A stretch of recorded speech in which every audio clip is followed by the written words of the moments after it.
चलिए तो अब करते हैं एसिड एंड बेसिस चैप्टर को स्टार्ट। और स्टार्ट करने से पहले एक बहुत इंपॉर्टेंट इन्फॉर्मेशन, ये एसिड और बेस का जो चैप्टर है आपका, ये आपको देखने को मिलेगा क्लास 7th की बुक में, प्लस ये आपको देखने को मिलेगा क्लास 10th की बुक में। तो मैंने क्या किया है, क्लास 7th और क्लास 10th दोनों की बुक का कंबाइंड ये वीडियो है।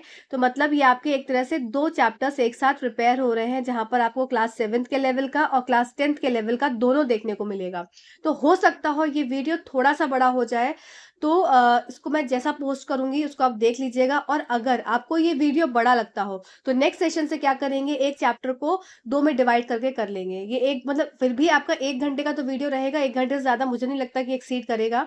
और आपको 1 घंटा ज्यादा लग रहा है तो आप प्लीज कमेंट सेक्शन में कमेंट कर दीजिएगा, तो मैं आपको ब्रेक करके पार्ट 1 पार्ट 2 में, जैसे मैंने साउंड का डाला है उसी तरीके से मैं आपको आगे भी वीडियोस दूंगी।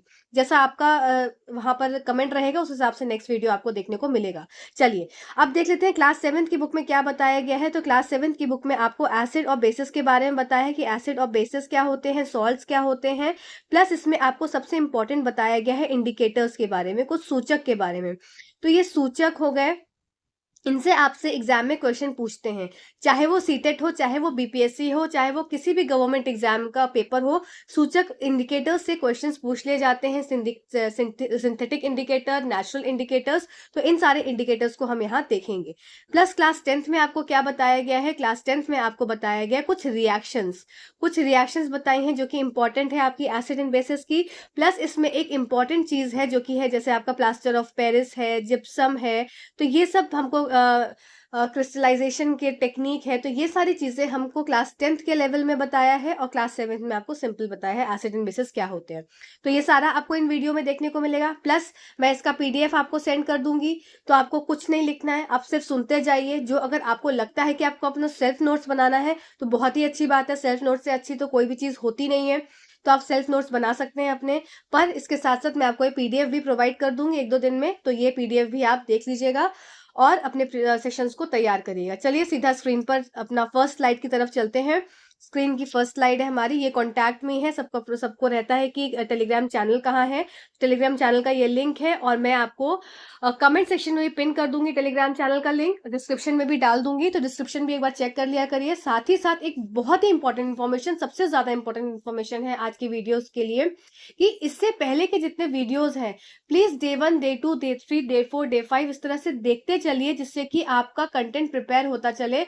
सिर्फ एक पूरे दिन में आधा घंटा साइंस को दे दीजिए, आपको लास्ट में बिलीव करिए कि आपका सारा कंटेंट प्रिपेयर हो जाएगा।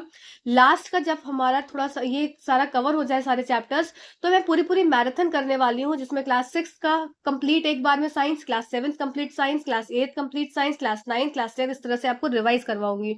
रिवीजन में इतना करवा दूंगी ना कि आपको सीधे सब टिप्स पे याद हो जाएंगी। तो बस चैनल से जुड़े रहिए और इस चैनल को रिकमेंड भी करिए प्लीज और लोगों तक, क्योंकि चैनल नया है। आपके रिकमेंडेशन से ही ये चैनल ग्रो हो पाएगा। आप इसको अगर फॉरवर्ड करेंगे, शेयर करेंगे, तभी ये चैनल का जो एल्गोरिथम है वो बढ़ेगा, यूट्यूब और लोगों तक इस चैनल को पहुंचाएगा। तो कोशिश मैं कर रही हूँ, आप मेरी कोशिश को कामयाब आप ही बना सकते हैं। आप ही इस चैनल को ग्रो करवा सकते हैं। मेहनत तो मैं जो कर रही हूँ सो कर रही हूँ, आप उस मेहनत में मेरी रंग ला सकते हैं। तो बस इतना रिक्वेस्ट है आप सभी से, कमेंट जरूर करा करिए, लाइक किया करिए, शेयर किया करिए वीडियोस को। चलिए सीधा आप चलते हैं। तो सबसे पहली बात है, कंटेंट बाइलिंगुअल है तो चिंता मत करिएगा। एसिड एंड बेसिस, एसिड्स क्या होते हैं, तो ऐसे सब्सटेंसेस जो कि क्या रिलीज करते हैं, H+ आयंस को रिलीज करते हैं, उनको क्या बोलते हैं, एसिड बोलते हैं। तो मतलब क्या है, एसिड्स की अगर बात आ जाएगी तो आपको आयन कौन सा देखना है, H+ आयंस, और बेसिस की बात आएगी तो OH- आयंस को देखा जाता है बेसिस के लिए। ठीक है, तो एसिड्स कैसे हैं, ऐसे सब्सटेंसेस हैं that forms hydrogen ion, H+ ions when dissolve in water. आप ये देख सकते हैं, ये एक एसिड है। ठीक है, इसको जब क्या किया, इसको डिसॉल्व किया किसके अंदर, पानी के अंदर, जब इसको डिसॉल्व किया, ठीक है, ये वाटर है, इसके अंदर डिसॉल्व किया तो ये क्या हो जाएगा, H+ और Cl- आयंस में ये टूट जाएगा। अब H+ आयंस जैसे ही बना तो इसका मतलब ये समझ में आ जाता है कि ये क्या हो गया, ये आपका ये HCl क्या है, ये HCl एक तरह से एसिड है। ठीक है, अगर H2SO4 की मैं बात करूं तो H2SO4 में भी ऐसे ही हो जाएगा।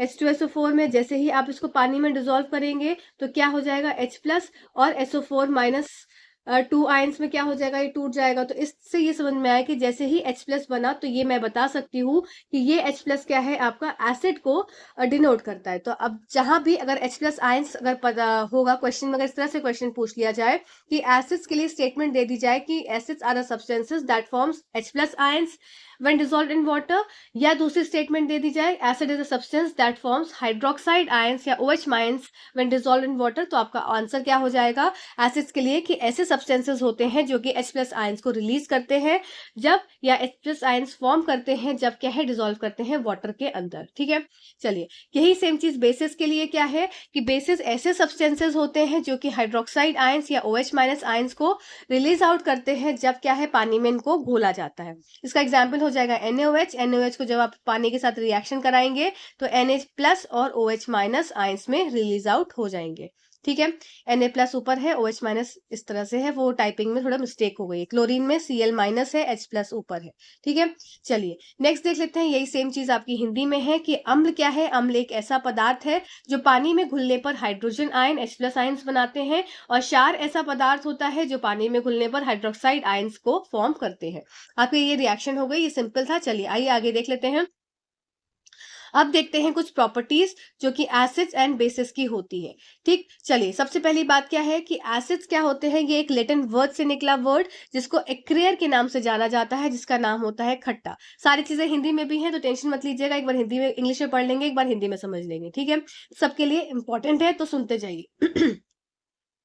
तो एसिड कौन से वर्ड से निकाला गया, लैटिन वर्ड से, जिसका नाम क्या था, खट्टा। और acids in aqueous solution produce hydrogen ions, जो कि हम लोग ने समझा अभी पिछली स्लाइड में। और ये हाइड्रोजन आयंस क्या है, ये रिस्पॉन्सिबल होते हैं किसके लिए, कंडक्टिविटी ऑफ द सॉल्यूशन के लिए।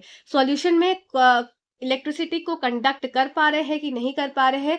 जैसे कि आपके एग्जाम में क्वेश्चन आता है कि आपको ऐसे लिक्विड का पहचान करनी होती है जो कंडक्टर्स होते हैं, जो चालक होते हैं किसके, विद्युत के। तो इसमें क्या क्या एग्जाम्पल हो जाएंगे, जैसे कि आपका हो गया टैप वाटर, नल का पानी। ठीक है, टैप वाटर हो गया, हैंडपंप का पानी हो गया। ठीक है, साथ ही साथ आपका और क्या हो सकता है, इसमें मिल्क हो गया। तो ये सब क्या है, ये सब आपके H प्लस आयंस को रिलीज आउट करते हैं, तो ये क्या हो जाएंगे, एक तरह से एसिड है। ठीक है, अब इसी जगह पे एसिड्स मतलब एसिड्स नहीं है, मींस इसमें H प्लस आयंस है, सॉरी मैंने गलत वर्ड बोल दिया, ये एसिड्स नहीं है। इसमें क्या प्रेजेंट होते हैं, इसमें H प्लस आयंस प्रेजेंट होते हैं जो कि फ्री आयंस होते हैं, जो कि इलेक्ट्रिसिटी को कंडक्ट करने में हेल्पफुल रहते हैं। इन्हीं जगह पर अगर मैं किसी भी ऑयल की बात करूं, केरोसिन ऑयल हो गया, वेजिटेबल ऑयल हो गया, या मैं बात करूं ग्लिसरीन की, या मैं आपके एग्जाम्पल का फेवरेट वर्ड यूज करूं शुगर, तो ये सारे सोल्यूशन, या एक और वर्ड यूज करते हैं वो डिस्टिल वाटर। तो ये सारे जितने भी वर्ड्स मैंने यहाँ पर लिखे हैं, इनके पास क्या होता है, फ्री H प्लस आयंस नहीं होते हैं, या फ्री OH माइनस आयंस नहीं होते हैं, जो कि रिस्पॉन्सिबल करते हैं किसके, कंडक्शन ऑफ इलेक्ट्रिसिटी के लिए रिस्पॉन्सिबल होते हैं, ये नहीं प्रेजेंट होते हैं। इसीलिए क्या होता है, इनमें इलेक्ट्रिसिटी कंडक्ट नहीं हो पाती है। तो ये एक तरह से क्या हो जाते हैं, इंसुलेटर्स का काम करते हैं, कुचालक का काम करते हैं। ठीक है, तो ये इंपॉर्टेंट पॉइंट है, आपको याद रखना है। मैंने ये आपके लिक्विड्स जो आपके कंडक्शन ऑफ इलेक्ट्रिसिटी में हेल्पफुल रहते हैं, और ऐसे लिक्विड, ऐसे तरल पदार्थ जो कि इलेक्ट्रिसिटी को कंडक्ट नहीं करते हैं, इनको पढ़ना बहुत जरूरी है, क्वेश्चन इनसे हर बार आते हैं। ठीक है, चलिए आई थिंक यहाँ तक आपको क्लियर हो गया होगा। चलिए आइए देख लेते हैं अब क्या है, the acids that conduct electricity, ऐसे एसिड्स जो कि इलेक्ट्रिसिटी को कंडक्ट करते हैं strongly is strong acid, and the acid that conduct electricity weakly is a weak acid. और एसिड्स क्या होते हैं, हमेशा they are soluble in water. इस बात को आपको याद रखना है, ये इंपॉर्टेंट पॉइंट है कि जो आपके एसिड्स होते हैं, अम्ल होते हैं, ये पानी में क्या होते हैं, घुलनशील होते हैं। ठीक है, अब चलिए आइए बेसिस को देख लेते हैं। बेसिस क्या है, ये रिलीज करते हैं OH माइनस आयंस को into water. The more ions that are release the stronger the base. जितना OH माइनस, देखो जितना OH माइनस आयंस रहेगा, जितना ज्यादा OH माइनस आयंस रहेगा, उतना स्ट्रॉन्ग क्या हो जाएगा, बेस हो जाएगा। ठीक है, और जितना H प्लस आयंस होगा, उतना ज्यादा क्या स्ट्रॉन्ग हो जाएगा, एसिड होगा। Clear, bases reacts with acid. When an acid and a base reacts, they form a water and a substance called salt. अगर एसिड की रिएक्शन क्या हो जाती है, एसिड की रिएक्शन आपने किसके साथ करी, बेस के साथ करी, ये क्या बना देगा, ये आपका सॉल्ट बनाएगा, और प्लस आपका वाटर रिलीज आउट हो जाएगा। अब एक रिएक्शन यहाँ देख लेते हैं। रिएक्शन आप किसकी देख सकते हैं, जस्ट अ सेकेंड। आपने HCl एक एसिड ले लिया, और बेस की जगह आपने क्या ले लिया, NaOH। तो क्या हो जाएगा, NaCl बन जाएगा। ठीक है, Na Cl जो कि आपका सॉल्ट है और प्लस H2O क्या रिलीज आउट हो जाएगा, वाटर। तो ये एक तरह से रिएक्शन हो गई, और इसी रिएक्शन को आगे चल के जब हम पढ़ेंगे तो एसिड और बेस की रिएक्शन जिसमें सॉल्ट और वाटर बनता है, इसी को उदासीकरण रिएक्शन बोलते हैं, या न्यूट्रलाइजेशन रिएक्शन के नाम से भी ये रिएक्शन जानी जाती है। आगे चलकर हमें इस रिएक्शन को पढ़ना है। ठीक है, आई होप यहाँ तक आपको ये क्लियर हुआ होगा। ये सारी चीजें हिंदी में है, आइए जल्दी से देख लेते हैं कि एसिड शब्द लैटिन शब्द एक्वेयस से आया है, जिसका अर्थ है खट्टा होना। फिर जलीय घोल में अम्ल हाइड्रोजन आयंस उत्पन्न करते हैं, जो घोल की चालकता के लिए जिम्मेदार होते हैं। जो अम्ल विद्युत का सुचालक होता है वह प्रबल अम्ल होता है, तथा जो अम्ल विद्युत का कुचालक होता है वह दुर्बल अम्ल होता है। अम्ल जल में घुलनशील होते हैं। ठीक है, क्षार पानी में हाइड्रोक्साइड आयन छोड़ते हैं। जितने अधिक आयंस मुक्त होंगे आधार उतना ही मजबूत होगा। ठीक है, क्षार अम्ल के साथ अभिक्रिया करते हैं, और इस अभिक्रिया को क्या बोलते हैं, न्यूट्रलाइजेशन रिएक्शन बोलते हैं, जिसमें नमक पदार्थ बनता है, साथ ही साथ पानी भी बनता है। ठीक है, क्षारक लाल लिटमस को नीला कर देते हैं, और क्षार का स्वाद कड़वा होता है। एक पॉइंट और इसमें देख लीजिएगा, यहाँ पे एसिड में रह गया लिखना, क्या था ये पॉइंट, कि एसिड्स जो होते हैं ये टर्न करते हैं किसमें, ब्लू लिटमस टू रेड। अब इसको याद कैसे रखेंगे, बी से ब्लू, ए से एसिड और आर से आर, तो बी ए आर बार, तो बार क्या हो गया, ब्लू लिटमस से रेड, और ये कौन कन्वर्ट करता है, आपका एसिड। इसी जगह पे बेस जो होता है वो रेड लिटमस से क्या हो जाएगा, वो रेड लिटमस से किस में कन्वर्ट हो जाएगा, ब्लू में। तो ये क्या हो गया, ऑपोजिट हो गया, तो ये हो गया बेस। ठीक है, और बेसिस क्या होते हैं, बिटर होते हैं टेस्ट में, और एसिड्स क्या होते हैं, ये आपके खट्टे होते हैं, और बेसिस कड़वे होते हैं। ठीक है, चलिए next question, sorry next slide पे चलते हैं। What are the uses of acids, acid का क्या क्या उपयोग होता है। तो सल्फ्यूरिक एसिड कहाँ पे यूज होता है, आपका बैटरीज में यूज होता है। HCl देखो, सिर्फ याद करते चलो कहाँ कहाँ चीजें यूज होती हैं, एक बार सुन लोगे तो चीजें याद रहेंगी। HCl का उपयोग कहाँ किया जाता है, सैनिटरी वेयर्स में। HCl का उपयोग सैनिटरी वेयर की सफाई के लिए किया जाता है। नाइट्रिक एसिड को सोने के आभूषणों को साफ करने के लिए नाइट्रिक एसिड का उपयोग किया जाता है। एसिडिक एसिड जो है आपका कहाँ यूज होता है, फूड प्रिजर्वेटिव्स में या पिकल के प्रिजर्वेशन में इसका इस्तेमाल होता है। आसान था, चलिए नेक्स्ट देख लेते हैं। What are bases use for, अब बेसिस का इस्तेमाल किस लिए किया जाता है, या क्षार का इस्तेमाल या आधार का इस्तेमाल किस लिए किया जाता है। हम घर पर बेस का उपयोग सफाई एजेंट्स और एंटा एसिड्स दवाओं के रूप में करते हैं। घरेलू आधारों के लोकप्रिय उदाहरणों में साबुन शामिल है। उदाहरण के लिए लाई का उपयोग, लाई क्या हो जाएगा, ये आपका एक तरह से अल्कलाइन सॉल्यूशन होता है, किसका, ये आपका सोडियम हाइड्रोक्साइड या पोटेशियम हाइड्रोक्साइड का आपका ये अल्कलाइन सॉल्यूशन होता है। ठीक है, तो आप यहाँ पर नोट कर लेंगे कि ये एक तरह से किसका सॉल्यूशन हो जाएगा, पोटेशियम सोडियम हाइड्रोक्साइड NaOH या KOH, पोटेशियम हाइड्रोक्साइड या सोडियम हाइड्रोक्साइड का ये लाई क्या होता है, सॉल्यूशन होता है, अल्कलाइन होता है। ठीक है, for example it is used in, और एक तरह से कहाँ पे यूज होता है, ये क्लीनिंग में इस्तेमाल होता है, वॉशिंग में, क्लीनिंग प्रोडक्ट्स में ये पड़ा होता है। ठीक है, तो ये क्या होता है, बेसिस। और ये देखना, ये क्वेश्चन आपको देखने को मिलेगा अभी जब हम आगे PYQ को सॉल्व करेंगे। लास्ट में अपन को PYQ सॉल्व करना है, तो लास्ट तक देखिएगा। चलिए अब बात कर लेते हैं कुछ सूचक या संकेतक, इंडिकेटर्स। तो इंडिकेटर्स क्या होते हैं, सूचक, और ये सूचक कुछ प्राकृतिक इंडिकेटर्स होते हैं, कुछ सिंथेटिक होते हैं, और कुछ ऑल्फैक्टरी इंडिकेटर्स होते हैं। ठीक है, तो सबसे पहली बात है प्राकृतिक सूचक, क्या हो जाएगा आपका टर्मरिक। आपने जो टर्मरिक देखा होगा, हल्दी, तो हल्दी भी एक तरह से क्या है, इंडिकेटर का काम करता है। अब हल्दी कैसे इंडिकेटर का काम करता है, आपने देखा होगा कभी कोई स्टेन लग गया, किसका, हल्दी का दाग लग गया। अब हल्दी का दाग लग गया, अब उसको साबुन से अगर डिटर्जेंट से धोते हैं तो वो हल्दी का दाग लाल रंग में कन्वर्ट हो जाता है। क्यों, क्योंकि वो वहां पर बताता है कि हल्दी के लगने से, हल्दी क्या है, एक तरह से इंडिकेटर है, सूचक है, जो ये बताता है कि जो आपने बेस, आपका डिटर्जेंट क्या है, बेस है, जैसे ही बेस डाला किसके ऊपर, कपड़े के ऊपर, तो वो हल्दी का दाग लाल रंग में कन्वर्ट हो जाएगा। तो इससे ये समझ में आता है कि बेस जो है वो कन्वर्ट करता है किसको, हल्दी को, हल्दी के कलर को किसमें, येलो कलर में। ठीक है, तो येलो कलर, सॉरी येलो से किसमें, रेड कलर में। तो येलो से रेड कलर का बनना, तो ये कंफर्म कर देता है कि ये क्या है, आपका डिटर्जेंट जो है वो क्या हो जाएगा, बेस हो जाएगा। ठीक है, मैंने क्या बोला कि जैसे ही एक कपड़े पर हल्दी का दाग लगा हुआ है, उस पर डिटर्जेंट का पाउडर ऐड करते हैं, तो वो येलो कलर का हल्दी का दाग रेड कलर में कन्वर्ट हो जाता है। तो ये बताता है, ये कंफर्म करता है कि डिटर्जेंट क्या है, ये बेस है, जो कि कन्वर्ट हो जा रहा है येलो से किस में कन्वर्ट हो रहा है, रेड में, हल्दी के दाग को कन्वर्ट कर दे रहा है। ठीक है, तो ये आपका एक तरह से होगा। फिर दूसरा हमको पढ़ना है लिटमस के बारे में। ठीक है। फिर सिंथेटिक इंडिकेटर्स में मिथाइल ऑरेंज फेनोप्थलीन इंपॉर्टेंट है आपके लिए। अल्फैक्टरी इंडिकेटर्स हो गया, जो घ्राण सूचक है वो क्या हो गया, अनियन हो गया। ठीक है, चलिए चलिए तो लिटमस सॉल्यूशन को देख लेते हैं। लिटमस सॉल्यूशन क्या है, एक तरह से पर्पल डाई है जो कि लाइकेन से आपका मिल्क एक्सट्रैक्ट होता है। और लाइकेन क्या है, लाइकेन एक एसोसिएशन है किसके किसके बीच में, आपका फंगस के बीच में और आपका एल्गी के बीच में एक एसोसिएशन है। ठीक है, म्यूचुअल एसोसिएशन है lichen. There, it has a purple color in distilled water. When added to acidic solution, it turns red, and when added to basic solution, it turns blue. जो आपका lichen एक तरह से जो लिटमस पेपर है, sorry litmus paper जो है आपका, ये लिटमस पेपर है मान लीजिए, तो ये लिटमस पेपर क्या होता है, पर्पल कलर का होता है।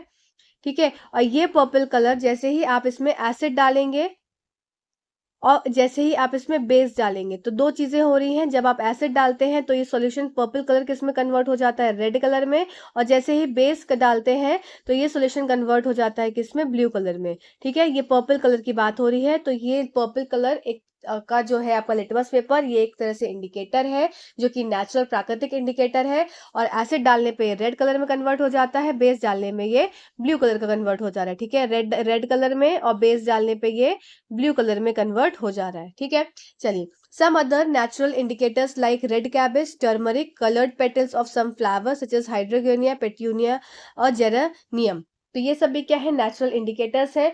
एक आपको नेचुरल इंडिकेटर और देखना है जो कि आपके एग्जाम में भी क्वेश्चन उससे पूछा गया है, क्या है, चाइना रोज के बारे में।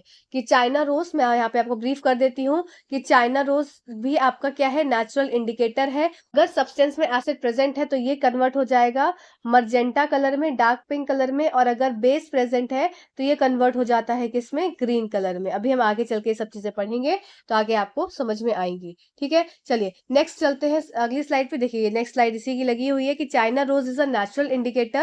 China rose solution gives dark pink color या magenta color with acid and green color with base. ये आपका इंडिकेटर है चाइना रोज का। ठीक है, और जैसे ही अगर इसको ऐसे सब्सटेंस में डाला गया, इस इंडिकेटर को क्या करेंगे आप, इसमें ड्रॉप बाय ड्रॉप, बूंद बाय बूंद इसमें डालेंगे। ठीक है, इसमें भी क्या हुआ, बूंद बाय बूंद इसमें क्या किया, डाला। अब जैसे ही इसमें डालेंगे तो क्या होगा, अगर इस सब्सटेंस में क्या प्रेजेंट होगा, एसिड प्रेजेंट होगा, तो यहाँ पर क्या कन्वर्ट हो जाएगा, ये मोजेंटा कलर में कन्वर्ट हो जाएगा। अगर इस सब्सटेंस के अंदर जो टेस्ट ट्यूब में भरा हुआ है इसमें बेस प्रेजेंट होगा तो ये कन्वर्ट हो जाएगा किसमें, ग्रीन कलर में। तो ये भी एक तरह से नेचुरल इंडिकेटर होता है और इससे आपका क्वेश्चन आया है। ठीक है, चलिए नेक्स्ट स्लाइड पे चलते हैं। नेक्स्ट स्लाइड है आपकी, अब कुछ नेचुरल इंडिकेटर्स में जो कि मैंने बात किया था लिटमस की, आइए इसको बहुत अच्छे से समझ लेते हैं। बहुत ही जो कॉन्सेप्ट है ये थोड़ा कंफ्यूजिंग हो जाता है, पर अब चीजों को समझेंगे तो शायद कंफ्यूजन आपका दूर हो जाए। देखिए क्या मैंने यहाँ बोला कि जो आपका नेचुरल इंडिकेटर की बात कर रहे हैं, प्राकृतिक सूचक की बात कर रहे हैं। चलिए आइए देख लेते हैं न्यूट्रल सॉल्यूशन। तो अगर सॉल्यूशन न्यूट्रल है, हमारे पास यहाँ पर क्या है, दो तरह के लिटमस पेपर हैं, दो रंग के लिटमस पेपर हैं। एक रेड लिटमस पेपर है रेड कलर का, और एक पर्पल कलर का लिटमस पेपर है। आइए देख लेते हैं कॉन्सेप्ट क्या है। अगर न्यूट्रल सॉल्यूशन है, मतलब ऐसा सॉल्यूशन ना उसमें एसिड है ना उसमें बेस है, तो रेड कलर क्या रहेगा, रेड कलर रेड में ही रहेगा।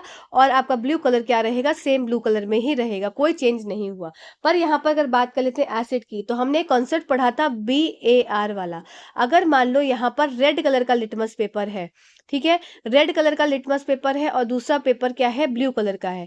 एक रेड लिटमस पेपर है और दूसरा ब्लू कलर का लिटमस पेपर है, तो क्या होगा, हमेशा कॉन्सेप्ट क्या हमने देखा था कि जो BAR का एसिड है प्रेजेंट, तो ब्लू लिटमस से किस में कन्वर्ट हो रहा है, रेड में। इसका मतलब इसका एंड रिजल्ट क्या होगा, एंड रिजल्ट आपका एसिड का क्या होगा, हमेशा रेड आएगा। ठीक है, अब मान लो रेड वाला केस है, रेड लिटमस पेपर यूज कर रहे हैं, तो ये क्या रहेगा, ये रेड ही रहेगा। क्यों, क्योंकि इसका एंड रिजल्ट क्या होना चाहिए, रेड होना चाहिए। पर अगर ब्लू कलर है तो ब्लू कलर क्या हो जाएगा, धीरे धीरे कन्वर्ट होकर आपका रेड कलर में कन्वर्ट हो जाएगा। तो इससे हमें ये समझ में आया कि एसिड के केस में अगर लिटमस पेपर का कलर रेड है तो वो रेड ही रहेगा, और पर अगर लिटमस पेपर का कलर ब्लू है तो वो ब्लू कलर किस में कन्वर्ट हो जाएगा, रेड कलर में। इसी तरह से बेस की बात है, यहाँ पर बेस में क्या है, बेस में आपका एंड रिजल्ट क्या होता है, हमेशा आपका ब्लू, तो ब्लू लिटमस पेपर ब्लू में ही रहेगा और रेड लिटमस पेपर धीरे धीरे ब्लू में कन्वर्ट हो जाएगा। आई होप ये पॉइंट आपको क्लियर हुआ होगा, इंपॉर्टेंट पॉइंट है।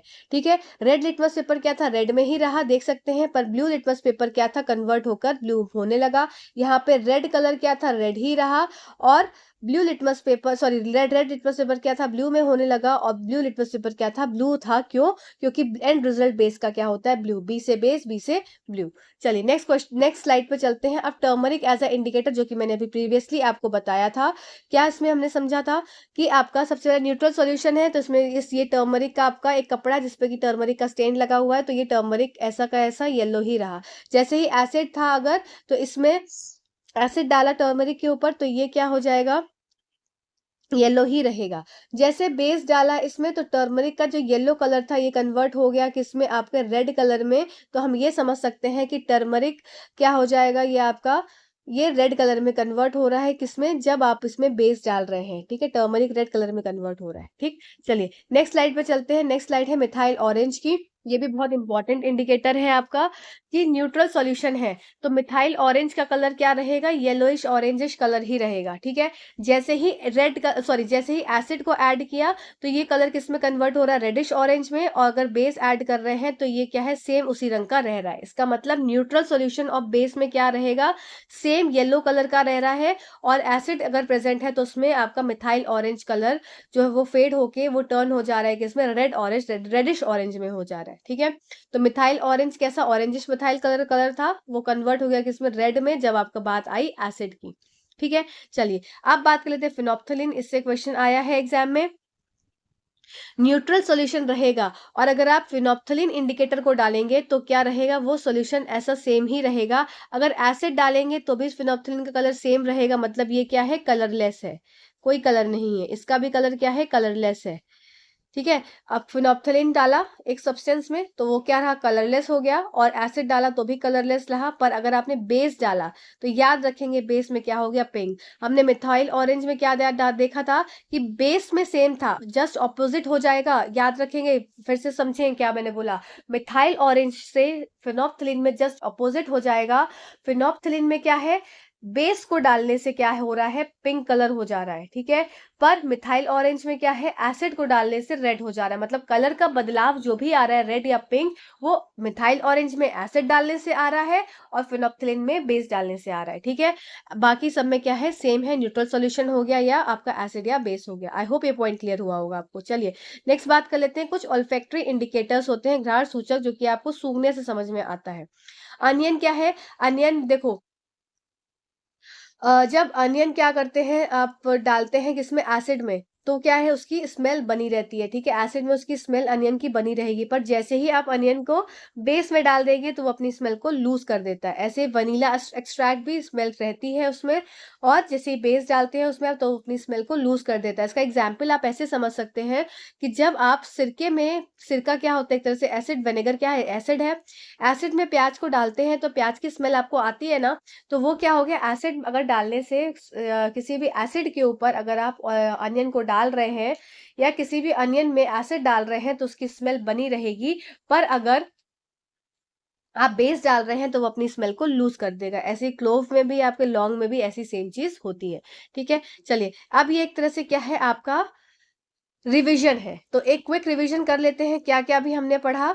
जस्ट अ सेकेंड, एक क्विक रिवीजन करते हैं। सबसे पहले रेड लिटमस है, अगर रेड लिटमस का पेपर है तो ओरिजिनल कलर रेड है।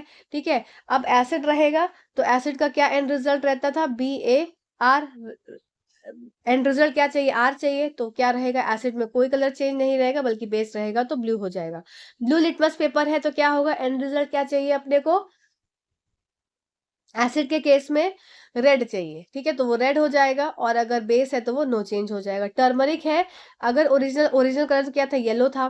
ठीक है, अब एसिड डालेंगे तो इसमें कोई कलर चेंज नहीं होगा, और बेस डालेंगे तो रेडिश ब्राउन हो जाएगा। रेड कैबेज जूस है, ये इंपॉर्टेंट है, इसको याद कर लीजिए। रेड कैबेज को, पर्पल कलर का कैबेज का जो इंडिकेटर होता है, जैसे ही एसिड डालते हैं तो रेड कलर का हो जाता है, और बेस डालते हैं तो ग्रीनिश येलोइश कलर का हो जाता है। इसको याद कर लीजिए, ये रह गया पॉइंट। ठीक है, फिनोप्थलीन क्या हो गया, फिनोप्थलीन कलरलेस होता है ओरिजिनल सॉल्यूशन में, एसिड डालते हैं तो भी कलरलेस रहता है, और बेस डालते हैं तो कैसा कलर हो जाता है, पिंक कलर हो जाता है। इथाइल ऑरेंज की बात करें तो ये ऑरेंजिश कलर होता है। एसिड डालने से ये रेड हो जाता है, और बेस डालने से ये येलो, मतलब येलोइश ऑरेंजिश ही रहता है, सेम कलर रहता है, ठीक है। अनियन में क्या होता है, नो चेंज कलर का होता है, और स्मेल अगर बेस डालते हैं तो स्मेल क्या है, खत्म हो जाती है, वैनिश हो जाती है, ठीक है। आई होप ये, और वनीला में भी सेम चीज होती है। मेन देखना है नेचुरल इंडिकेट, जो आपके ऑल्फैक्टरी इंडिकेटर्स हैं उसमें एसिड डालने से कोई भी फर्क नहीं पड़ता है, पर बेस डालने से स्मेल आउट, उसका स्मेल जो है वो चला जाता है। चलिए, चलिए अब यहाँ से जो आपका जो अब चैप्टर पूरा आगे बढ़ रहा है, तो यहाँ से आपका क्लास 10th के लेवल का स्टार्ट होता है। अभी तक हमने क्लास 7th में जितना था वो कवर किया है। अब क्लास 10th के लेवल को कवर करते हैं। चलिए आइए देख लेते हैं। तो कुछ रिएक्शन है जो कि आपके लिए इंपॉर्टेंट हो जाती है, जैसे कि सबसे पहली रिएक्शन, कि जब एसिड आपका, एक अम्ल आपका रिएक्ट करता है किससे, एक धातु के साथ, मेटल के साथ रिएक्ट करता है, तो क्या होता है, ठीक है। जब एसिड रिएक्ट करता है किसके साथ, मेटल के साथ रिएक्ट करता है, तो क्या बनाता है, सॉल्ट बनाता है, plus hydrogen gas release out करता है। अब ये हाइड्रोजन गैस जो रिलीज आउट हो रही है, यहीं पे हो जाता है पॉप साउंड टेस्ट। कई बार क्वेश्चंस कई एग्जाम्स में पूछा गया है कि पॉप साउंड की जो आवाज है, जो एक आवाज आ रही है रिएक्शन में, पॉप से एकदम फुट से आवाज आ रही है, तो वो किस गैस की वजह से आ रही है, तो आपका उत्तर हो जाएगा कि वो हाइड्रोजन गैस की वजह से आती है। और रिएक्शन होती है एक मेटल, एक धातु की किसके साथ, एसिड अम्ल के साथ रिएक्शन होती है, तो आपका सॉल्ट बनता है और हाइड्रोजन गैस बनती है, जिस जो कि रिजल्ट करती है पॉप साउंड में, ठीक है। अम्ल धातुओं के साथ प्रक्रिया करता है, एक अम्ल धातु के साथ प्रक्रिया करके नमक और हाइड्रोजन गैस बनाता है, ठीक है। ये आप रिएक्शन यहाँ देख सकते हैं। एनसीईआरटी बुक की ही रिएक्शन है कि यहाँ पर क्या था, आपका जिंक के ग्रैन्यूल्स थे। जिंक के ग्रैन्यूल्स क्या हो गया, ये आपका मेटल हो गया, और डाइल्यूट आपका सल्फ्यूरिक एसिड के साथ, मतलब जिंक की रिएक्शन किसके साथ हो रही है, आपकी HCl के साथ हो रही है, तो क्या बन जाएगा, ZnCl2 बन जाएगा, और प्लस H2 रिलीज आउट हो जाएगा। ZnCl2 क्या है, ये आपका सॉल्ट है, ठीक है। तो हाइड्रोजन गैस रिलीज आउट हुई। जब ये हाइड्रोजन गैस यहाँ से रिलीज हो रही है, और इसके पास जब कैंडल लेकर जाते हैं, तो ये जलने लगता है, कैसे, एक पॉप साउंड रिलीज करके ये जलने लगता है, ठीक है। चलिए नेक्स्ट देख लेते हैं। नेक्स्ट क्या, reaction of metal with base. एक रिएक्शन किसके साथ हो रही है, अब बेस के साथ हो रही है। आधार के साथ धातु की अभिक्रिया, तो when a base react with a metal, जब ये आपका बेस मेटल के साथ रिएक्ट कर रहा है, तो क्या बना रहा है, सॉल्ट बना रहा है, और साथ ही साथ हाइड्रोजन गैस भी रिलीज आउट हो रही है। Such reactions are not possible with all metals. ये रिएक्शन हर मेटल के साथ पॉसिबल नहीं होती है, ठीक है। तो आपको ये याद रखना है कि मेटल की रिएक्शन चाहे एसिड के साथ हो, चाहे बेस के साथ हो, जनरली मेटल की रिएक्शन जब बेस के साथ होती है तो वो हाइड्रोजन गैस रिलीज आउट कर रही है, मतलब कहीं कहीं ये पॉसिबल होता है। पर सारे जो रिएक्शंस हैं, मतलब यहाँ पर जो ये लिखा है लाइन की, such reactions are not possible with all metals. सारे मेटल्स के साथ ये रिएक्शन पॉसिबल नहीं होती है। तो कुछ ही मेटल्स हैं जिनके साथ आपकी बेस की रिएक्शन होती है, ठीक है। चलिए, और एसिड में क्या था, एसिड की रिएक्शन सारी किसके साथ हो रही है, आपकी मेटल के साथ रिएक्शन हो रही है, और एक पर्टिकुलर सॉल्ट बन रहा है, और साथ ही साथ हाइड्रोजन गैस रिलीज आउट हो रही है, जो कि पॉप साउंड टेस्ट में हेल्प कर रही है, जो कि पॉप साउंड टेस्ट प्रोड्यूस कर रही है, और जो कि टेस्ट किसका है, हाइड्रोजन गैस का, कि रिलीज हुई कि नहीं हुई, इसका टेस्ट है, ठीक है। चलिए नेक्स्ट बात कर लेते हैं, reaction of metal carbonates and metal hydrogen carbonates with acid. Metal carbonate, जब भी कोई मेटल कार्बोनेट है, जैसे सोडियम कार्बोनेट हो गया, ये आपका मेटल है, सोडियम मेटल है, ठीक है, मेटल कार्बोनेट। फिर sodium hydrogen carbonate, metal metal hydrogen carbonate, sodium क्या है, मेटल है, तो मेटल कार्बोनेट हो गया, या मेटल हाइड्रोजन कार्बोनेट हो गया। फिर कैल्शियम क्या है, आपका मेटल है, तो कैल्शियम कार्बोनेट या मैग्नीशियम हाइड्रोजन कार्बोनेट, ठीक है। जब भी इनकी रिएक्शन किसके साथ होती है, एसिड के साथ होती है, ठीक है। The reaction of metal carbonates and metal hydrogen carbonates with acid, ये क्या बनाते हैं, ये सॉल्ट बनाते हैं। अब जब कार्बन की बात आ जाएगी, CO3 दिख रहा है हर जगह आपको, तो वो क्या बना लेगा, CO2 बना लेगा और वाटर बना लेगा। सिर्फ सिंपल लॉजिकली भी आप याद कर सकते हैं रिएक्शन को, कि जब भी कोई भी कार्बोनेट की रिएक्शन हो रही है किसके साथ, मैंने क्या बोला, किसी भी कार्बोनेट की रिएक्शन किसके साथ हो रही है, एसिड के साथ रिएक्शन हो रही है, तो वो क्या बनाएगा, वो आपका पर्टिकुलर सॉल्ट बनाएगा, वाटर बनाएगा, प्लस अगर कार्बोनेट की बात है तो वो क्या बना लेगा, वो आपका कार्बन डाइऑक्साइड बना लेगा। ठीक है, यहाँ से बात आपको क्लियर हो गई होगी। आइए इस रिएक्शंस को देख लेते हैं। अब सबसे पहली बात है, जैसे सोडियम कार्बोनेट की रिएक्शन किसके साथ हुई, HCl के साथ रिएक्शन हुई, तो ये क्या बन गया, सॉल्ट बन गया NaCl का, और प्लस आपका वाटर और CO2 रिलीज आउट हो गई। सोडियम हाइड्रोजन कार्बोनेट की बात करेंगे तो ये HCl के साथ रिएक्ट करता है, क्या बनाता है, NaCl बनाता है, H2O और CO2 रिलीज आउट कर देता है। ऐसे कैल्शियम कार्बोनेट की, ऐसे मैग्नीशियम हाइड्रोजन कार्बोनेट की। तो मेन आपको क्या याद रखना है कि जब मेटल कार्बोनेट आपके किसके साथ आपके रिएक्ट करते हैं, आपके या तो एसिड के साथ रिएक्ट कर रहे हैं, सॉरी, जब मेटल कार्बोनेट आपके एसिड के साथ रिएक्ट करते हैं तो सॉल्ट, वाटर और कार्बन डाइऑक्साइड रिलीज आउट करते हैं। जब सोडियम या मेटल हाइड्रोजन कार्बोनेट आपके HCl के साथ रिएक्ट करते हैं तो भी यही सब चीजें बनती हैं। चाहे हाइड्रोजन कार्बोनेट हो, चाहे सिंपल कार्बोनेट्स हो, आपका सॉल्ट, वाटर और CO2 ये बनेगा ही बनेगा। क्लियर? चलिए नेक्स्ट स्लाइड पे चलते हैं। नेक्स्ट स्लाइड है हमारी reaction of acid and base with each other. अब एक अम्ल और एक क्षार की जब रिएक्शन हो रही है, एसिड और बेस की जब रिएक्शन हो रही है, तो सॉल्ट प्लस वाटर बन रहा है। अभी इस रिएक्शन को क्या बोलते हैं, इसको न्यूट्रलाइजेशन रिएक्शन बोलते हैं या उदासीनीकरण प्रक्रिया बोला जाता है। ठीक है, जब कोई अम्ल किसी क्षार के साथ जुड़ता है तो इसमें संबंधित नमक और पानी का निर्माण होता है। इस प्रक्रिया को अम्ल क्षार प्रतिक्रिया के रूप में जाना जाता है और ये न्यूट्रलाइजेशन रिएक्शन है। ये कई बार कई एग्जाम्स में पूछी गई है कि किसके किसके बीच में रिएक्शन होती है और क्या क्या बनता है। ठीक है, चलिए नेक्स्ट स्लाइड पे चलते हैं। नेक्स्ट स्लाइड है हमारी reaction of metal oxides with acid. अब हमने अभी तक क्या पढ़ा था कि सिंपल मेटल की रिएक्शन किसके साथ हो रही है, एसिड के साथ, फिर सिंपल मेटल की रिएक्शन बेस के साथ, फिर हमने देखा कि मेटल की रिएक्शन आपकी कार्बोनेट्स के साथ हो रही है, फिर मेटल की रिएक्शन आपकी मेटल, अगर सिंपल मेटल की रिएक्शन हो रही है, मेटल कार्बोनेट की रिएक्शन हो रही है किसके साथ, आपकी एसिड के साथ, और मेटल हाइड्रोजन कार्बोनेट की रिएक्शन हो रही है एसिड के साथ। अब हम क्या देख रहे हैं कि मेटल ऑक्साइड्स की, अब हम बात कर रहे हैं ऑक्साइड्स की। जैसे कि आपने यहाँ देखा CO, तो ये क्या है, कॉपर ऑक्साइड। अब इसकी रिएक्शन जब HCl के साथ होगी तो कॉपर क्लोराइड प्लस वाटर बन रहा है। तो इस तरह से अब हमको इन रिएक्शंस को देखना है। आइए चलिए देख लेते हैं।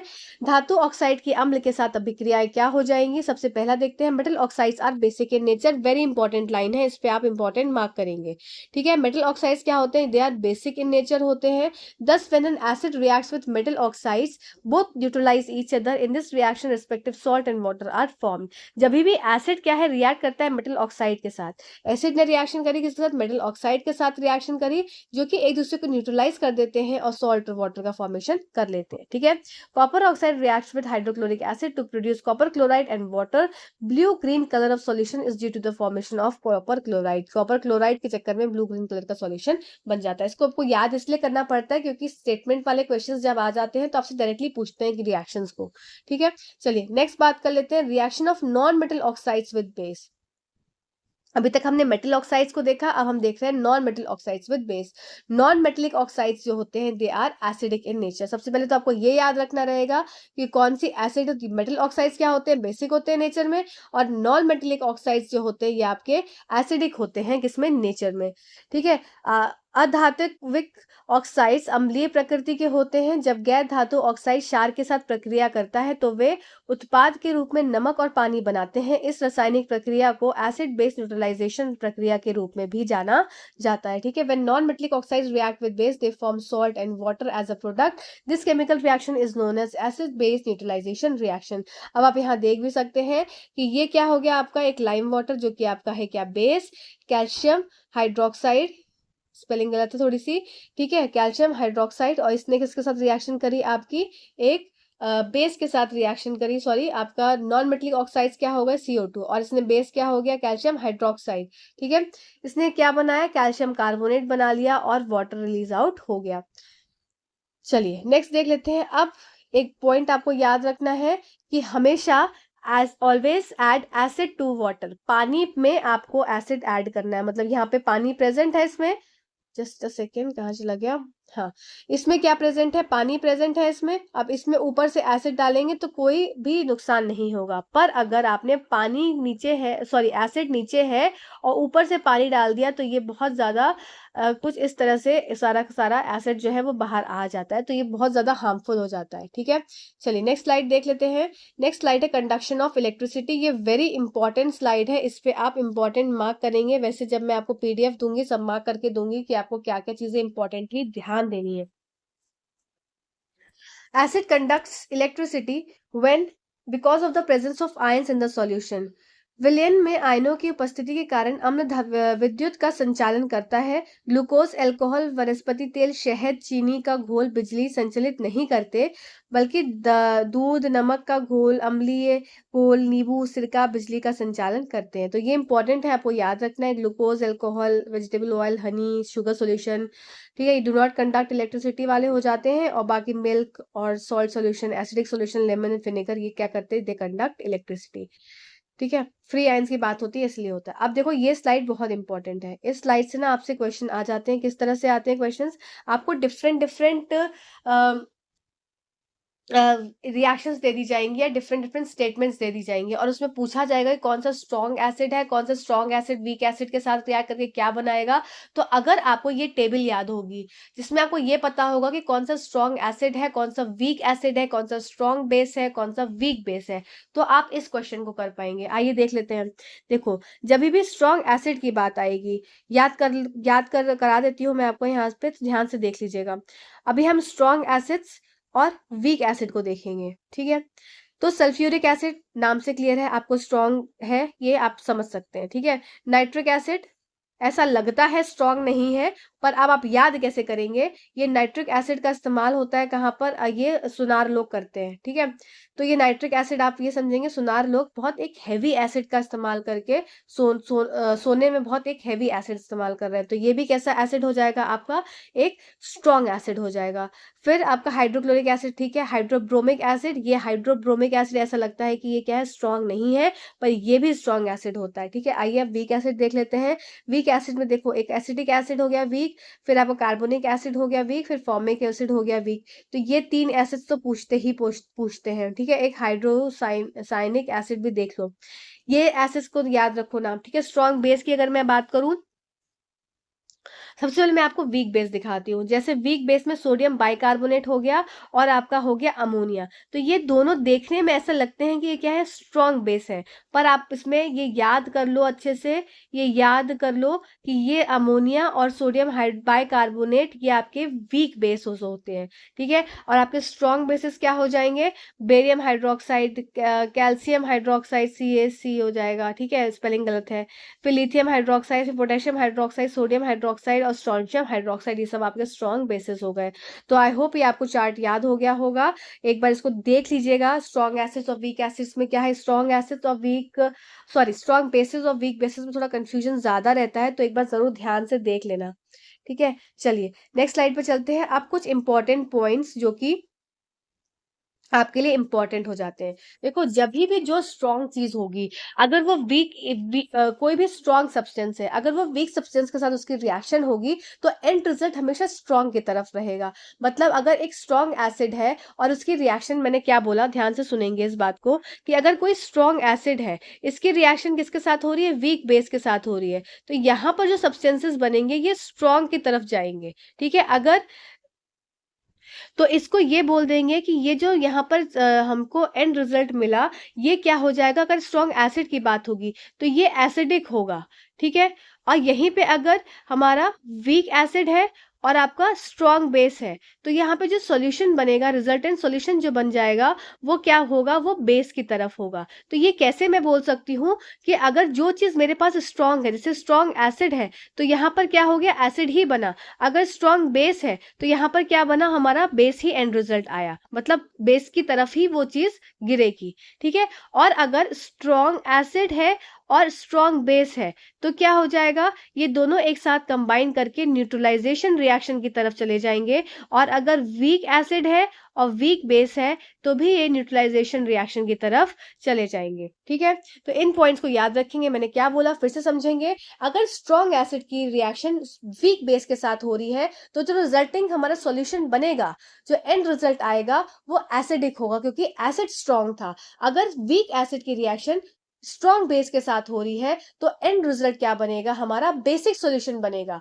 ठीक है, तो जो स्ट्रॉन्ग है उसी तरह का सॉल्यूशन बनकर आएगा। ठीक है, चलिए इस पॉइंट को देख लेते हैं, बहुत इंपॉर्टेंट पॉइंट है। आप पिछले वाले स्लाइड को देखेंगे वापस से, ये वाली स्लाइड बहुत इंपॉर्टेंट है। इसमें क्या बोल रहा है, अगर मेरे पास स्ट्रॉन्ग एसिड है, मान लो मैंने H2SO4 की रिएक्शन कराई, किसके साथ, आपकी अमोनिया के साथ रिएक्शन कराई। अब इन दोनों की अगर रिएक्शन हो रही है, तो एक एग्जाम्पल दे रही हूं, तो ये जो एंड रिजल्ट होगा इसका, जो अगर सॉल्यूशन मुझसे पूछा जाए कि इसका सॉल्यूशन कैसा होगा, तो आप बता देंगे कि अगर स्ट्रॉन्ग एसिड है तो सॉल्यूशन कैसा हो जाएगा, एसिडिक हो जाएगा।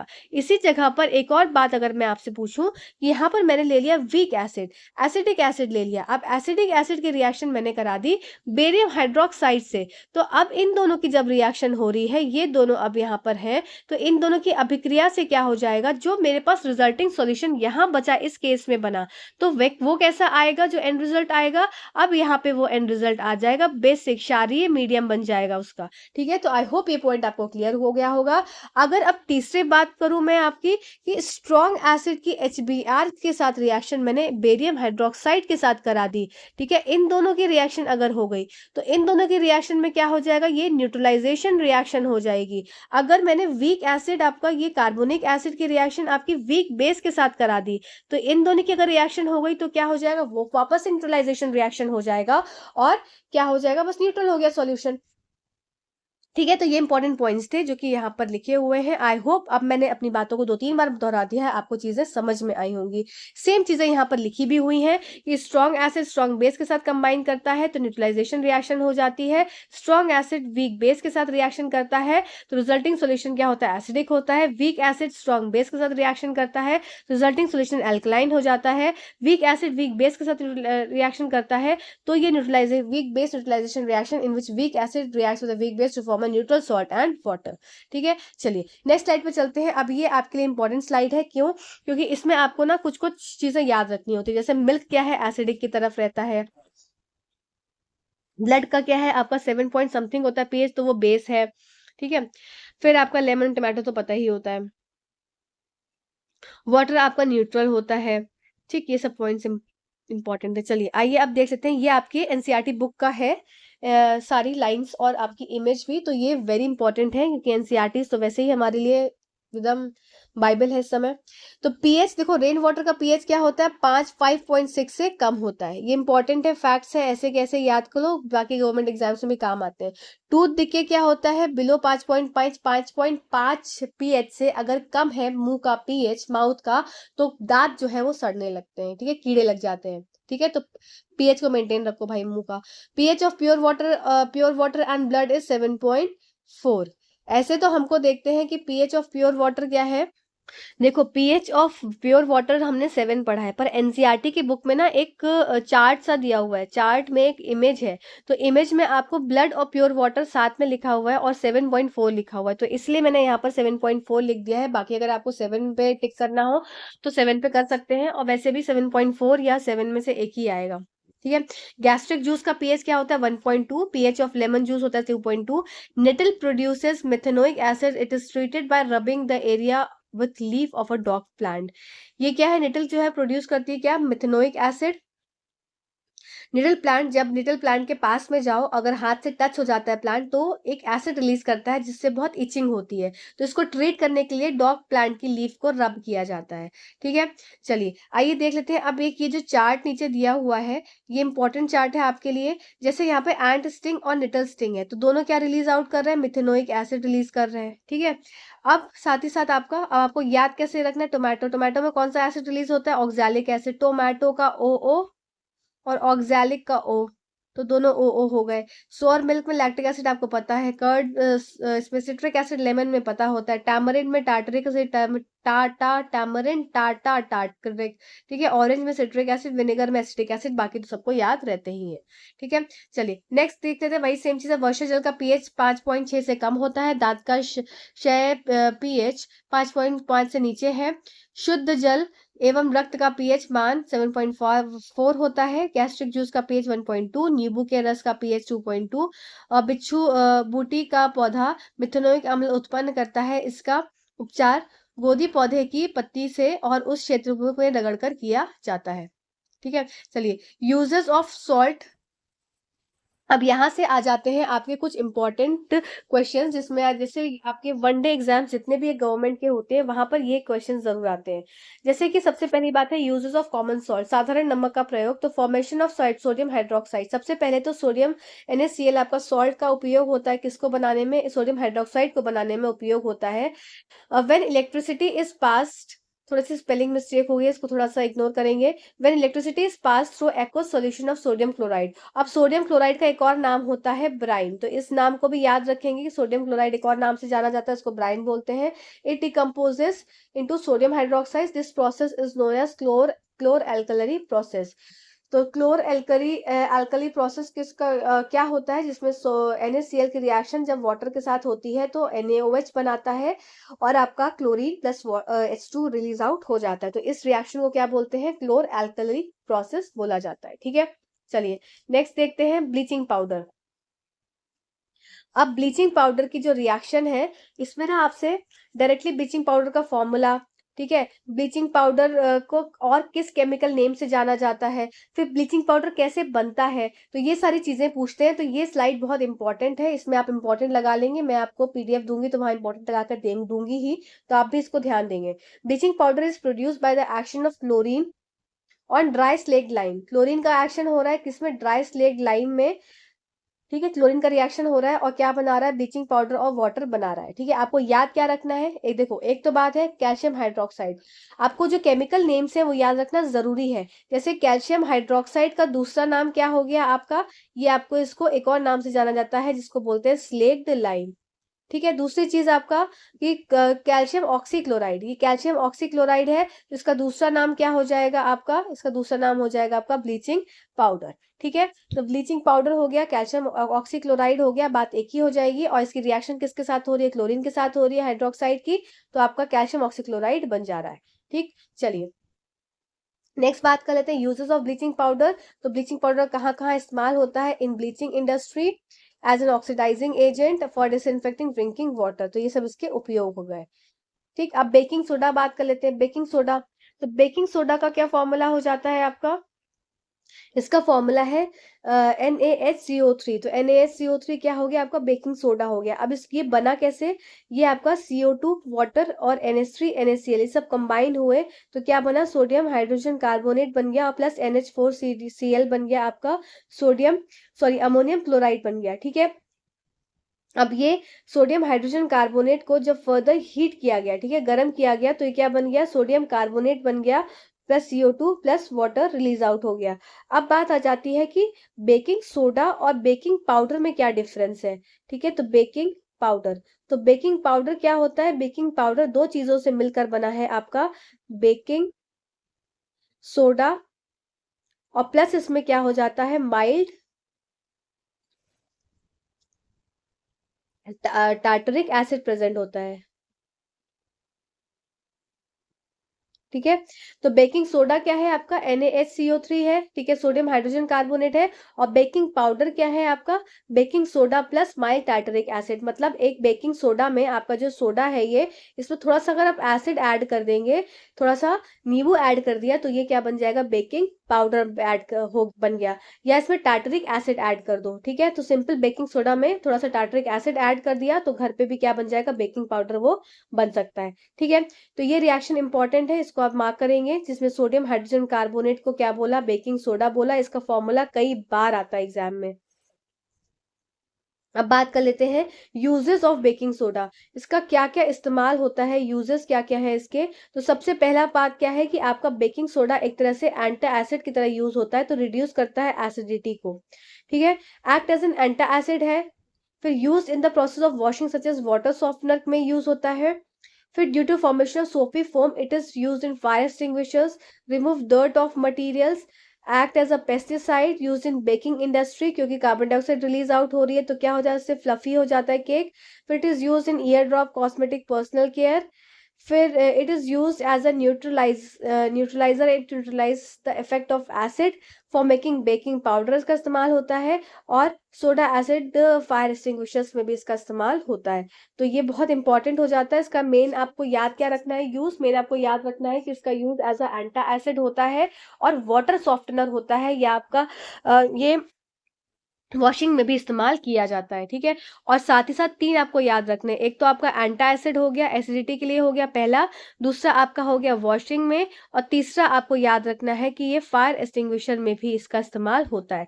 तो ये तीन जो है बहुत ही इंपॉर्टेंट यूजेस इसके हो जाते हैं, ठीक है। चलिए नेक्स्ट देख लेते हैं। हिंदी में भी यही सब चीजें लिखी हैं कि पेट की एसिडिटी को कम करने के लिए एक एंटी एसिड के रूप में यूज होता है, धोने की प्रक्रिया में साबुन का झाग बनता है इसलिए इसका उपयोग किया जाता है, सामग्री के गुणों को नुकसान पहुंचाए बिना सामग्री में गंदगी को हटाने के लिए इसका इस्तेमाल होता है, कीटनाशक के रूप में होता है। फिर बेकिंग उद्योग में इसका उपयोग क्या हो जाएगा आपका, हाँ ये इंपॉर्टेंट एक और पॉइंट है कि इसका आपका बेकिंग इंडस्ट्री में भी इसका इस्तेमाल होता है। इसका कान की बूंदों सौंदर्य प्रसाधनों में भी इसका इस्तेमाल होता है। फिर आपका एसिडिटी को कम करने में भी इसका इस्तेमाल होता है, ठीक है। अब बात कर लेते हैं जो मैंने आपको लास्ट बताया कि बेकिंग पाउडर किसका किसका बना होता है। ये इंपॉर्टेंट है कि बेकिंग पाउडर बना होता है आपका baking soda plus tartaric acid, ठीक है। चलिए नेक्स्ट बात कर लेते हैं आपका वॉशिंग सोडा। वॉशिंग सोडा धुलाई धोना सोडा इसको बोलते हैं। तो ये कैसे बनता है, इट इज प्रिपेयर्ड बाय, आप देख भी सकते हैं कि baking soda is prepared by heating baking soda. तो बेकिंग सोडा को जब हीट करते हैं, अगर मैं आपको पिछली रिएक्शन ही दिखाऊं तो पिछली रिएक्शन सबसे पहले देखेंगे।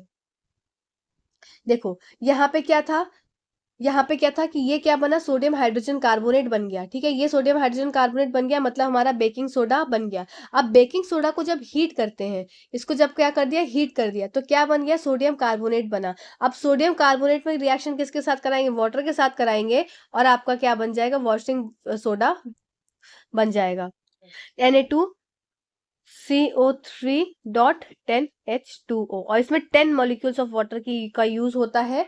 तो ये क्या बन जाएगा, Na2CO3.10H2O, ये आपका वॉशिंग सोडा बन जाएगा। तो कैसे बना, आपने देखा कि बेकिंग सोडा से क्या बना, इसको हीट किया तो सोडियम कार्बोनेट बना, सोडियम कार्बोनेट की वाटर के साथ रिएक्शन कराई तो क्या बन गया, आपका वॉशिंग सोडा बन गया। तो वही चीज यहाँ पे लिखी हुई है कि it is prepared by heating baking soda, recrystallisation of sodium carbonate gives washing soda. Recrystallisation क्यों बोला, क्योंकि इसमें क्या है कि पानी की एक प्रॉपर मात्रा का इस्तेमाल हो रहा है, ठीक है। सोडियम कार्बोनेट पुनः से क्रिस्टलीकरण के से वॉशिंग सोडा को प्राप्त कर लेता है, ठीक है। चलिए नेक्स्ट बात करते हैं। नेक्स्ट आपका है यूजेस ऑफ वॉशिंग सोडा। तो ये कहाँ का इस्तेमाल होता है, it is use as a laboratory agent, it is use in removing stains, it is use in removing permanent hardness of water.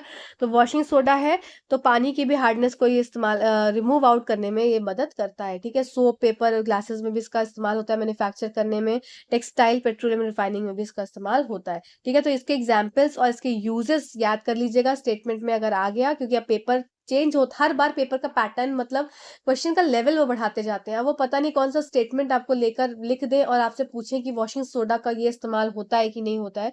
तो इसलिए एक पॉइंट आपका एनसीईआरटी का इंपॉर्टेंट हो जाता है, इसलिए मैं एनसीईआरटी से ही पढ़ाती हूँ, एनसीईआरटी से ही पीपीटी को फॉर्म करती हूँ, या अगर बोर्ड पे भी फॉर्म लिख रही हूँ कोई भी चीज़ तो भी एनसीईआरटी के हिसाब से लिखती हूँ।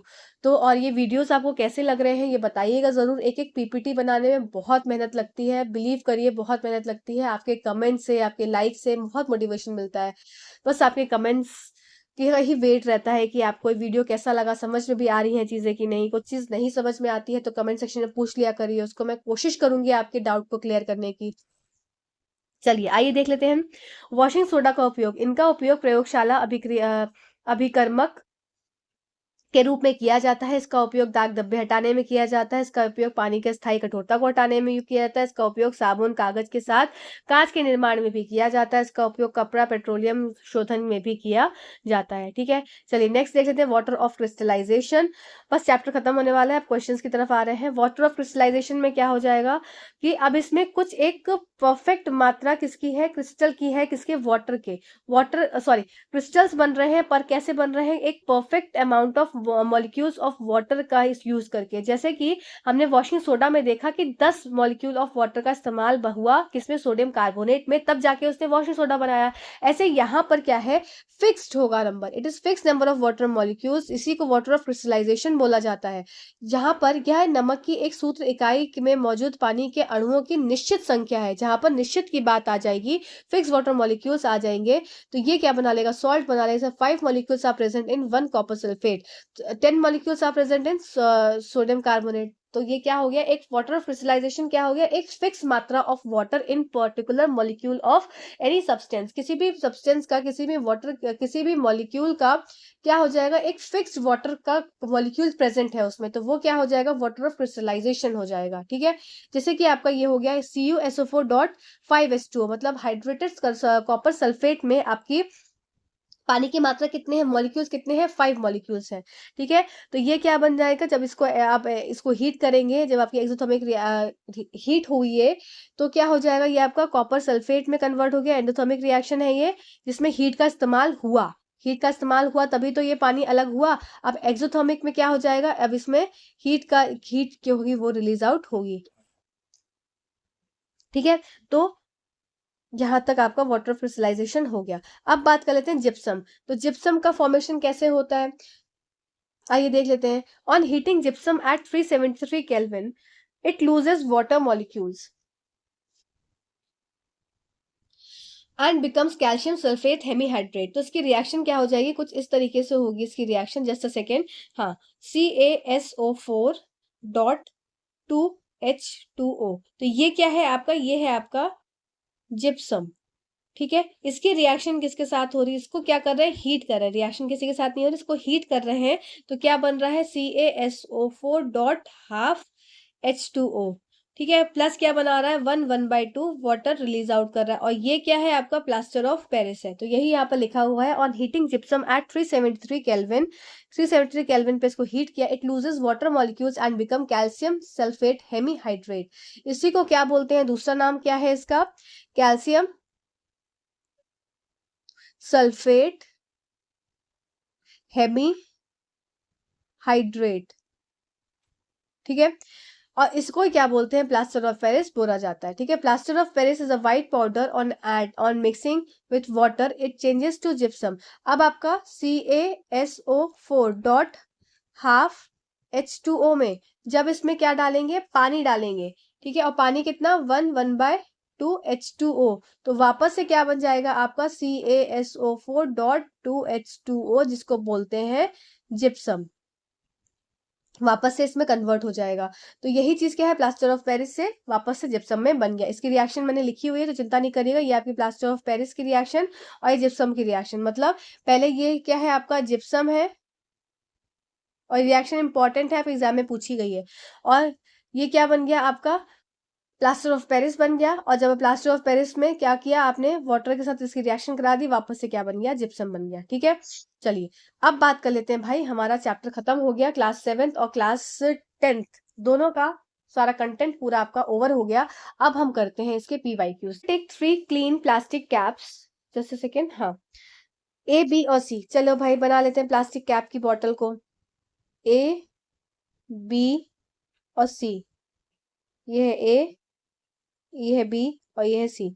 She puts 2 teaspoon of distilled water and few drops of hydrochloric acid। इसने क्या किया, यहाँ पर ऐड किया डिस्टिल वाटर और क्या ऐड किया, HCl ऐड किया। ठीक है, She puts 2 teaspoon of distilled water, इसमें इसने क्या ऐड किया, डिस्टिल वाटर और सम कास्टिक सोडा, मतलब NaOH ऐड कर दिया। ठीक है, फिर क्या किया, She puts 2 teaspoon of distilled water and some sugar। ठीक है, in C, which of the above solutions will conduct electricity? उपयुक्त घोलों में से कौन सा विद्युत का चालक है? ठीक है, कौन सा विद्युत का चालक पूछा है, ठीक है, कौन सा कंडक्ट करेगा इलेक्ट्रिसिटी? तो यहाँ डिस्टिल वाटर है, तो डिस्टिल वाटर क्या करता है? ये इलेक्ट्रिसिटी कंडक्ट नहीं करता है। शुगर सॉल्यूशन कंडक्ट नहीं करता है, तो कौन सा कंडक्ट करेगा आपका? HCl में H प्लस आयन से कंडक्ट करेगा, NaOH में OH माइनस आयन से कंडक्ट करेगा। डिस्टिल वाटर नहीं करता, बात ठीक है, पर इसमें ये भी तो प्रेजेंट है आपका सेकेंड वाला, तो इसके हिसाब से ए और बी क्या है? कंडक्ट करेंगे इलेक्ट्रिसिटी को, तो इसके हिसाब से ऑप्शन नंबर 2 करेक्ट उत्तर हो जाएगा। ये आपका ए और बी करेक्ट उत्तर हो जाएगा। ये क्वेश्चन आपको आसान लगा होगा, इजी क्वेश्चन था, ठीक है। Identify the set which is not a food preservative. ये मैंने क्वेश्चन यहाँ डाल दिया है और ये अब हम उसमें भी पढ़ेंगे जब हम पढ़ेंगे चैप्टर अपना माइक्रो ऑर्गेनिजम्स वाला चैप्टर, ठीक है। Microorganisms my friend and फो करके है आपका क्लास 8 का, तो उसमें भी ये करेंगे। तो यहाँ पर हम देख लेते हैं इसका आंसर क्या है। Identify the set which is not a food preservative. समुच्चय की पहचान कीजिए कि जो एक खाद्य संरक्षक नहीं है, ठीक है।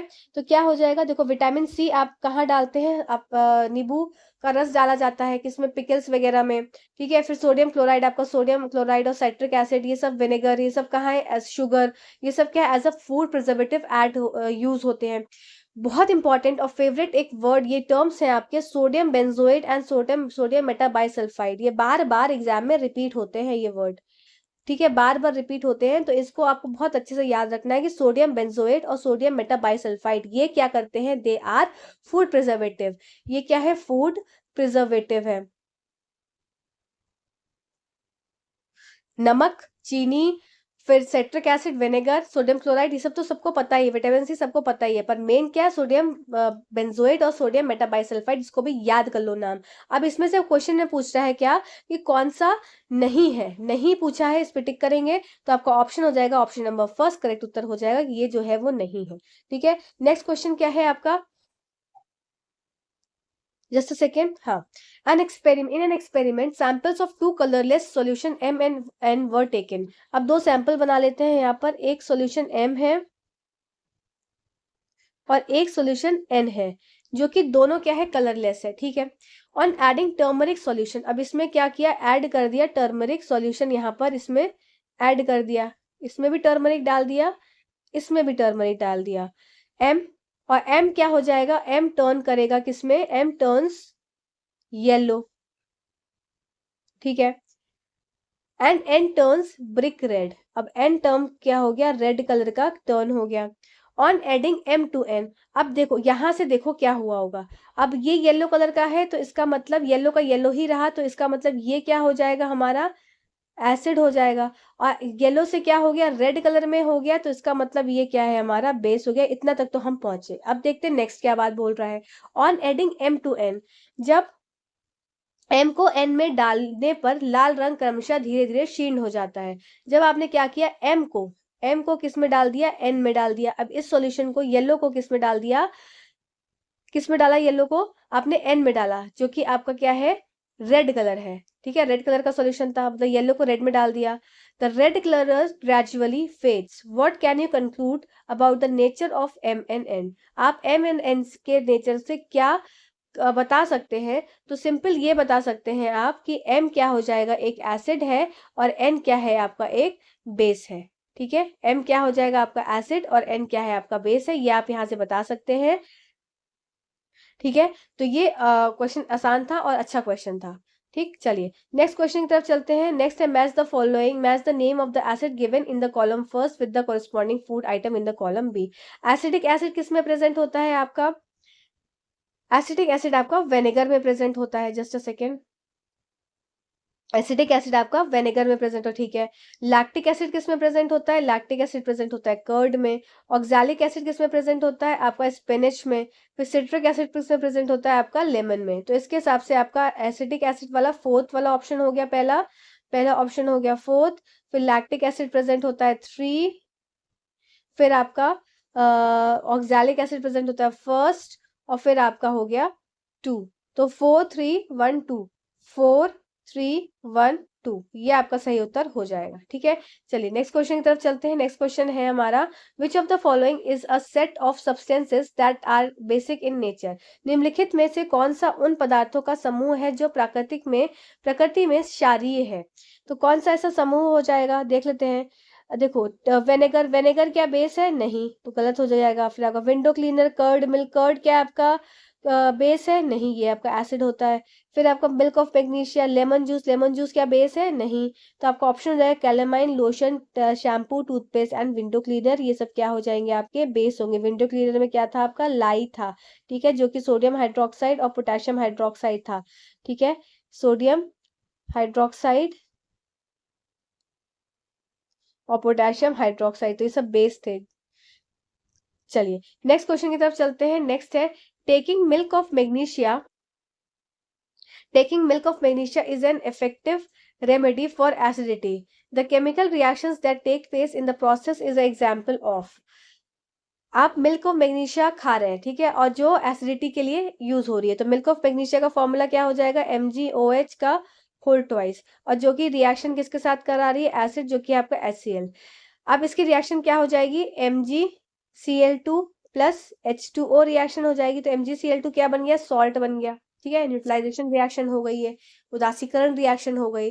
तो ये किस तरह का एग्जाम्पल हो जाएगा, तो देखो ये उदासीकरण रिएक्शन हो जैसे ही हुई, तो इसका एग्जाम्पल क्या हो गया, ये न्यूट्रलाइजेशन रिएक्शन है।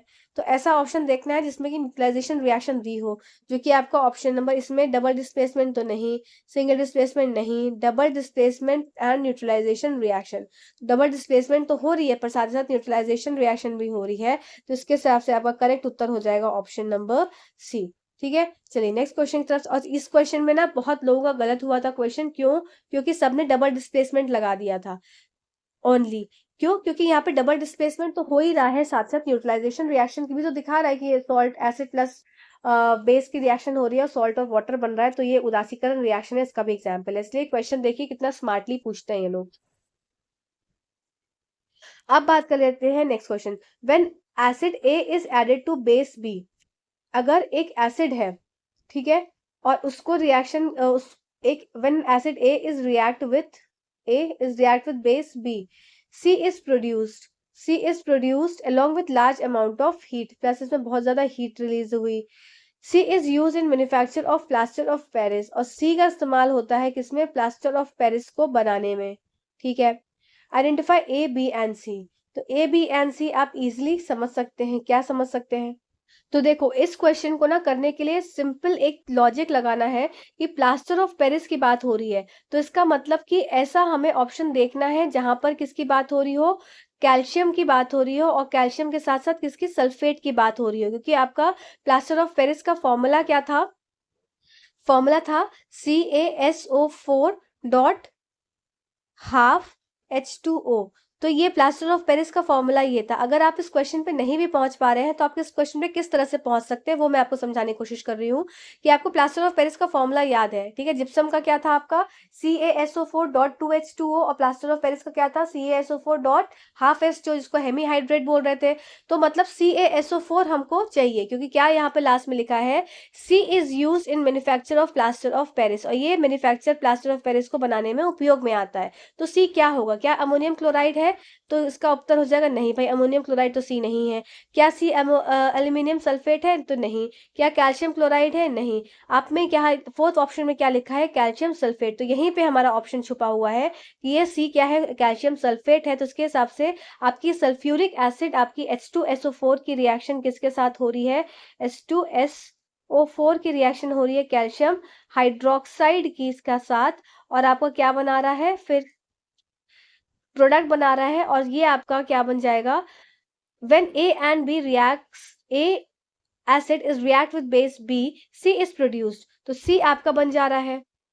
अब यही क्या क्या बन जाएगा, CaSO4 बन जाएगा, और प्लस आपका वाटर रिलीज आउट हो जाएगा, plus lots of energy release out हो जाएगी। ठीक है, तो क्या हो जाएगा ये, तो ये आपका रिएक्शन हो गया। अब ये CaSO4 कहाँ यूज हो जाएगा आपका, किसमें, प्लास्टर ऑफ पेरिस के फॉर्मेशन में।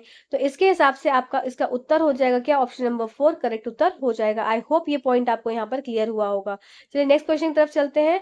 Take 3 test tubes. अब आपको 3 टेस्ट ट्यूब लेनी है, A B and C, all having colourless liquid. अब आपको 3 टेस्ट ट्यूब्स लेनी है जो कि तीनों क्या होगी, कलरलेस होगी, ए बी और सी, ए बी और सी, ठीक है। Equal volume and strength, a drop of phenolphthalein is added to each of them, और सब में क्या डाल दिया, फिनोप्थलीन डाल दिया, ठीक है। It is observe that test tube A and B remains colourless, ये क्या है, कलरलेस है, ये भी क्या है, कलरलेस है। जैसा जैसे बोल रहे हैं वैसे तो लिखते जाएंगे। कलरलेस, कलरलेस, वाइल सी बिकम्स पिंक, पिंक, ये क्या हो गई, पिंक कलर की हो गई, ठीक है, ठीक है। व्हेन पिंक सॉल्यूशन, तो अब इससे क्या समझ सकते हैं, यहां तक आए तो आप यहां तक क्या समझ सकते हैं, जी कलरलेस है तो मतलब या तो एस या तो न्यूट्रल होगा, या यहाँ पर क्या हो जाएगा, एसिड हो जाएगा, या यहाँ पर न्यूट्रल होगा, या यहाँ पर एसिड होगा। और ये पिंक कलर है तो ये तो कंफर्म है कि ये क्या है, आपका बेस है, ठीक है। तो सी वाला क्या हो जाएगा, ऑप्शन आपका बेस है, ये तो कंफर्म है। फिर क्या बोल रहे हैं, A and B remains colour सिल्विंग when pink solution C is added to A and B. अब ये पिंक कलर को इसको क्या किया, इसको ए और बी दोनों में डाल दिया, ठीक है। It is observe that A remains colourless, अब ए क्या था, ए कलरलेस ही रहा, ए क्या रहा आपका, ए कलरलेस ही रहा, ठीक है, ए कलरलेस रहा। But B attains pink colour, पर जो बी था आपका ये कैसे कलर का हो गया, पिंक कलर का हो गया, ठीक है, ये पिंक कलर का हो गया। तो अब इससे क्या समझ सकते हैं, अगर ये कलरलेस का कलरलेस ही रहा तो इससे हम एक वाले ऑप्शन में तो ये समझ सकते हैं ना कि इसमें ये जो ए वाला ऑप्शन है, मतलब ए जो टेस्ट ट्यूब है ये कलरलेस से कलरलेस ही रही। अगर ये एसिड है तभी ये कलरलेस रही, मतलब यहाँ पर क्या हो जाएगा आपका, ये कंफर्म हो गया कि ये एक एसिड है, और एक ऐसा एसिड जो कि अपनी चीज को प्रॉपर्टी को चेंज नहीं कर रहा है। तो ये कैसा एसिड हो गया आपका, स्ट्रॉन्ग एसिड हो गया। पर बी ने क्या किया, अपना कलरलेस से क्या हो गया, पिंक कलर का हो गया। तो इससे ये समझ में आता है कि जो आपका बी हो जाएगा ये कैसा है, पहले कलरलेस था तो ये आपका बी क्या हो जाएगा, ये आपका वीक एसिड होगा, ठीक है। आई होप ये पॉइंट मैंने आपको क्लियर किया होगा। और आपका सी क्या है, ये आपका स्ट्रॉन्ग बेस है, तभी क्या है इसको बी वाले को चेंज कर पा रहा है। तो इस हिसाब से इसके ऑप्शंस को खोज लेते हैं, जहां पर पहले देखना है कि हमको स्ट्रॉन्ग एसिड है, तो स्ट्रॉन्ग एसिड है, ठीक है, वीक एसिड नहीं, स्ट्रॉन्ग एसिड, ठीक है। फिर आपका नेक्स्ट क्या देखना है, आपको नेक्स्ट वाला क्या था आपका, नेक्स्ट आपका वीक एसिड होना चाहिए, तो वीक एसिड नहीं, नहीं, नेक्स्ट आपका वीक एसिड, तो उसके हिसाब से ऑप्शन नंबर सी करेक्ट उत्तर हो जाएगा। आई होप ये पॉइंट आपको क्लियर हुआ हो। क्या था पॉइंट, मैं आपको वापस से रिवाइज करवा देती हूँ, बस से समझ लेते हैं एक बार। मैंने क्या बोला इसमें कि मेरे पास 3 टेस्ट ट्यूब्स थी, ए बी और सी, और इसमें क्या था, सब में कलरलेस, कलरलेस, कलरलेस लिक्विड था। तीनों में क्या ऐड किया, फिनोप्थलीन ऐड किया, तो इसमें क्या रहा, ये कलरलेस ही रहा, ये भी कैसा रहा, कलरलेस ही रहा, और ये भी कैसा रहा, ये पिंक कलर का हो गया। तो अब मैं इससे ये समझ सकती हूँ कि जो पिंक कलर का हुआ तो ये क्या है, मेरे पास बेस है। अब जब मैंने इस बेस को इसको इसमें डाला और वापस से इसमें डाला, तब क्या हो गया, ये कलरलेस क्या रहा, ये कलर लेस ही रहा, मतलब इसमें कोई चेंज नहीं हुआ। पर ये जो कलरलेस था अब ये कन्वर्ट हो गया किसमें, ये कन्वर्ट हो गया पिंक कलर में, ठीक है। तो अब मैं इससे ये समझ सकती हूँ कि ये जो बेस था ये कैसा स्ट्रॉन्ग बेस था, जो कि परिवर्तित कर दे रहा है किसको, बी टेस्ट ट्यूब को, और बी टेस्ट ट्यूब परिवर्तित हो जा रही है, इसका मतलब यहाँ पर क्या, एज ये कलरलेस था तब ये एसिडिटी बता रहा था, तो ये क्या हो जाएगा, वीक एसिड हो जाएगा। अब ये बेस जो है वो ए वाले को कलर चेंज नहीं कर पा रहा है, तो इसका मतलब ये कैसा एसिड है, स्ट्रॉन्ग एसिड है, इसलिए इसका कलर का चेंज नहीं हो पा रहा है।